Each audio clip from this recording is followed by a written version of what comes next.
Development चलता रहे, जो बहुत सारा खर्चा होता है इलेक्शंस के कारण वो ना हो, बहुत सारा लॉ एंड ऑर्डर और क्रिमिनल जस्टिस सिस्टम जो बाधित हो जाता है, because policemen are totally deployed in maintaining the election law and order, वो सब जो बड़ा एक बहुत बड़ा एक डिसरप्शन रहता है वो ना हो। और एक तरीके से जो आज का यूथ है और आज का जो भारत है, जिसकी एक एस्पिरेशन है कि डेवलपमेंट तेजी से हो, चाहे इंफ्रास्ट्रक्चर का हो, चाहे एजुकेशन का हो, हेल्थ केयर का हो, चाहे एम्प्लॉयमेंट अपॉर्चुनिटीज का हो, चाहे मैन्युफैक्चरिंग का हो, उसमें इलेक्शन के प्रोसेस से बार बार जो बीच में एक तरीके से उन सब को एक स्मूथ तरीके से डेवलपमेंट चलता रहे। और इस पॉइंट ऑफ व्यू से बार बार ये रिकमेंडेशन, ये सजेशन देश में जगह जगह से अलग अलग फोरम से आया है। पार्लियामेंट्री कमेटी ने भी 2015 में अपनी 79th रिपोर्ट में कहा था गवर्नमेंट को कि suggest methods for simultaneous elections in 2 phases। इसीलिए हाई लेवल कमेटी गठित की गई थी under the chairmanship of Shri Ramnath Kovind ji, the former president of India, and that committee extensively consulted a broad spectrum of stakeholders, including political parties, judges, constitutional experts, large number of experts from various fields. इन सब के extensive consultation के बाद में एक report submit की थी। वो report आपको ऑनलाइन अवेलेबल है, ये वेबसाइट आपके सामने रखा हुआ है और आप यहाँ से ऑफिशियल वेबसाइट से डाउनलोड करना। Cyber security is more important, right? So extensive feedback से आया था कि there is a wide spread support for simultaneous elections in the country. There is a wide spread support for simultaneous elections in the country. इसीलिए NDA सरकार की cabinet ने आज सर्वसम्मति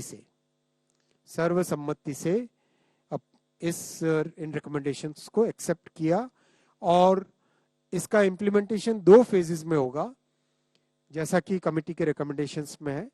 फर्स्ट फेज में लोकसभा और असेंबलीज के इलेक्शंस को साइमल्टेनियस कराने का प्रयास होगा और उसके सेकंड फेज में लोकल बॉडी इलेक्शन से जो है ग्राम पंचायत, जिला पंचायत, ब्लॉक में पंचायत समिति और जितने भी अर्बन लोकल बॉडीज हैं, चाहे म्यूनिसिपैलिटीज हो, चाहे म्यूनिसिपल कमिटीज हो, चाहे म्यूनिसिपल कॉर्पोरेशन हो, उन सब के लोकल बॉडी इलेक्शंस को with in 100 days of general elections में करवाना, जिससे कि एक बार में सारे इलेक्शन का प्रोसेस कंप्लीट हो और फिर 5 साल तक सब के सब मेहनत करके देश के निर्माण में लगे।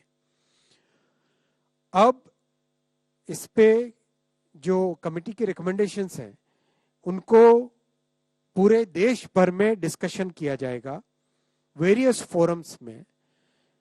वेदर इट इज आप सबका भी स्वागत है, आप सब भी इसके डिस्कशन में हिस्सेदार बने और सभी नौजवानों को, सभी जो इंडस्ट्री बॉडीज हैं, सभी जो दूसरे जितने भी फेडरेशंस, ग्रुप्स, हर एक तरह के जो सोशल ग्रुप्स हैं, उन सब का हम आह्वान करते हैं कि आप सभी इस पॉइंट को डिटेल में डिस्कस कीजिए, साइंटिफिक वे में डिस्कस कीजिए। कैसे वन नेशन वन इलेक्शन से इकोनॉमी को फायदा होगा, कैसे लॉ एंड ऑर्डर को फायदा होगा, कैसे देश की प्रगति बढ़ेगी, कैसे देश का डेवलपमेंट बढ़ेगा, कैसे ब्लैक मनी का संचार कम होगा, कैसे कितने मल्टीपल इसके जो इम्पैक्ट्स हैं उन सब के ऊपर डिस्कशन करें और एक इम्प्लीमेंटेशन ग्रुप उसके बाद में क्रिएट किया जाएगा, जिससे जो लीगल प्रोसेसेस हैं उन प्रोसेसेस से इसको इम्प्लीमेंट करेंगे। तो साथियों, एक बहुत बड़ा फैसला, 7 बड़े फैसले आज लिए गए, ये 7 के साथ आपके सामने मैंने रखे और बहुत धन्यवाद। आप इतनी बड़ी संख्या में हमेशा कैबिनेट की ब्रीफिंग में आते हैं और इतना पेशेंटली सुनते हैं, उसके लिए धन्यवाद। Now I will open the floor for questions. 152.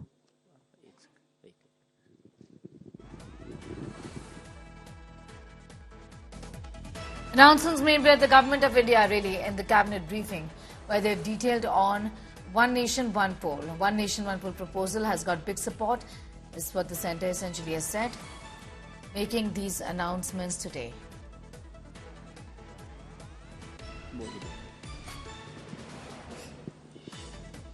आप पूछिए. Sir, Pragya from Times Now. Sir, this is regarding one nation, one election. Obviously, you need to amend the constitution when it comes to one nation, one election. While you do not need ratification by the states when it comes to Lok Sabha and assembly elections to be held together, but for other things like municipality, you need ratification by states, at least 50% of them. How will you conduct that, and when is the process? When do you think that this process will start? Because many parties in the opposition are saying that this is not feasible, and they're opposing it. In fact, 12 of the opposition parties have opposed it. How do you plan to implement it? A large number of political parties across the political spectrum have actually supported the One Nation, One Election initiative. When they interacted with the high-level committee, they gave their inputs in a very succinct manner, with a lot of clarity. Our government believes in creating a consensus on items which affect our democracy, our nation in the long run. And this is a subject, this is a topic which really will strengthen our democracy, will strengthen the center-state relations, will make sure that our country grows at a much faster pace, will remove so many impediments which come in the growth of our country. And we have seen there is a huge emphasis among the youth for having common elections, simultaneous elections, so that the progress of the nation keeps moving on unhindered. And we have seen that kind of support from the youth, from various sections of the society. So over next a few months, we will be creating that consensus, and that's why we have very clearly requested everybody that इसमें discussion करिए, detailed discussion करिए, detailed चर्चा करिए, और जो भी विषय आएंगे उन विषयों को address करके आगे बढ़ेंगे. 10 number. Sir, good afternoon. Shishir from Hindu Business Line. Sir, I have two questions. Can we expect a 2029 election on this One Nation, One Election? I'm talking about the Lok Sabha election. And my second question is, what would be the economic implication of this decision? There will be good positive implication, economic implication because of this decision. And we will create consensus, and the entire legal processes, once they are completed, then we can say which will be the appointed date. I'm sure you would have read the report. Report is available on the website, and anybody can download it. It's a public document. So once you read it, you'll come to know that there is an appointed date. So once that process completes, process gets initiated, then we will be able to tell which will be the first election. 80. Sir, this is Payal from Network 18. So just yesterday, the Home Minister spoke about this decision yesterday when he was sitting in the briefing with you, saying it's going to be implemented before the next term. So do we have a realistic date in mind? And secondly, I mean, you know, when you're talking about the allies are, you are saying, were on board, but the Congress party and the other opposition parties say that this is the impact of 240 in 2024 elections, and that's the reason that you're bringing this in a hurry. One nation, one election was a thought which was announced well before the general elections of 2024.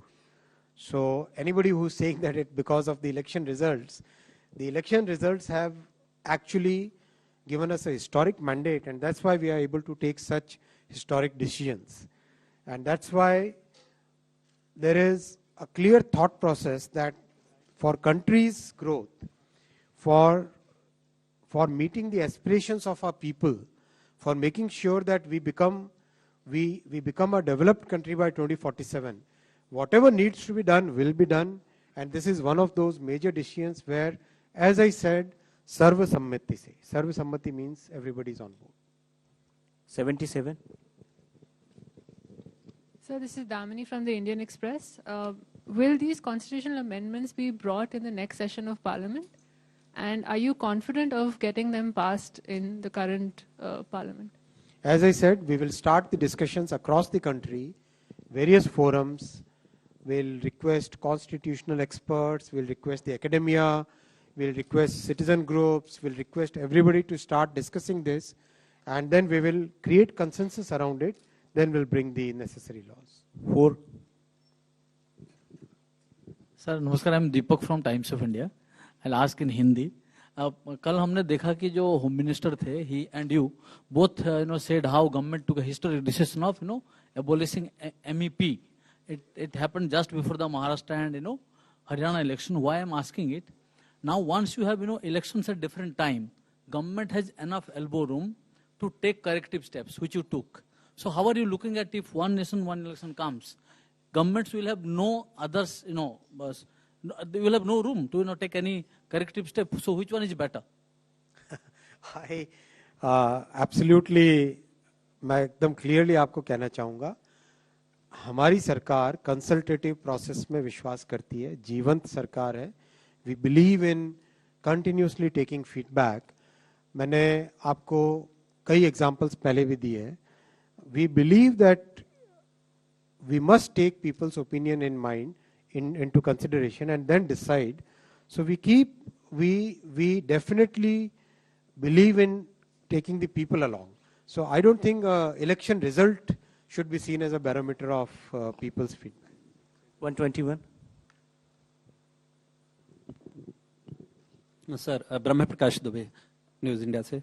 मेरा सवाल यह है कि अभी cabinet के फैसले के बाद कांग्रेस अध्यक्ष मल्लिकार्जुन खड़गे ने कहा है कि one nation one election unacceptable है और ये असंभव है। तो क्या लगता है, क्या विपक्ष के सहयोग के बिना सरकार इसको लागू कर सकेगी या कैसे ये रास्ता बनाएंगे आप? देखिए, बहुत जल्दी विपक्ष में भी उनके अंदर से आंतरिक दबाव बनने न लग जाए कहीं, क्योंकि देश में करीब 80% of the respondents who responded during the consultation process, 80% से ज्यादा लोगों ने इसको बहुत पॉजिटिव सपोर्ट दिया है, खासकर यूथ ने। Youth is very much in favour of it. 176.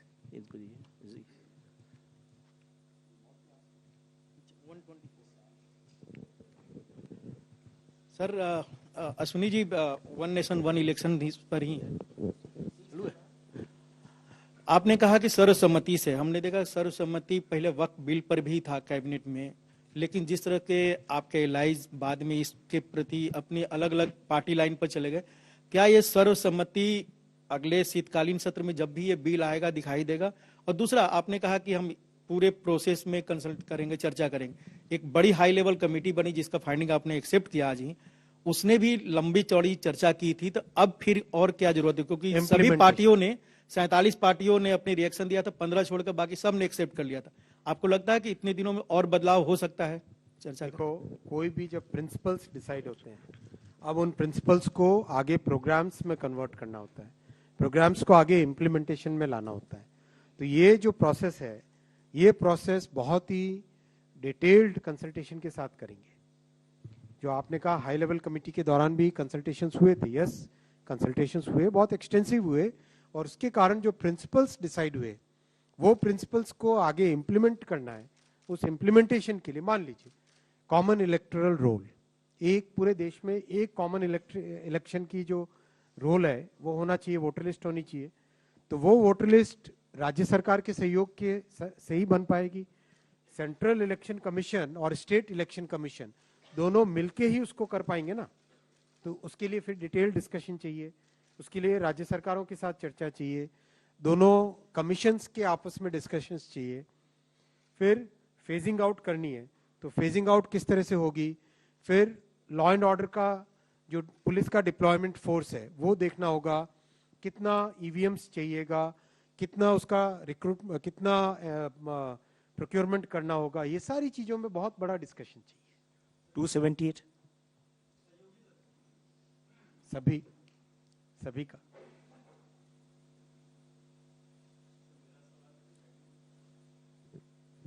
Sir सागर हूँ पीटीआई से। मेरा सवाल चंद्रयान 4 मिशन के बारे में है। आपने कहा there are some changes in the Chandrayaan 4 mission. I would like the ISRO chairman to highlight the changes that are in the Chandrayaan 4 mission, and how will it actually function? And also, do we have a specific timeline for the Bharat Antariksh Station, the first module to be operational?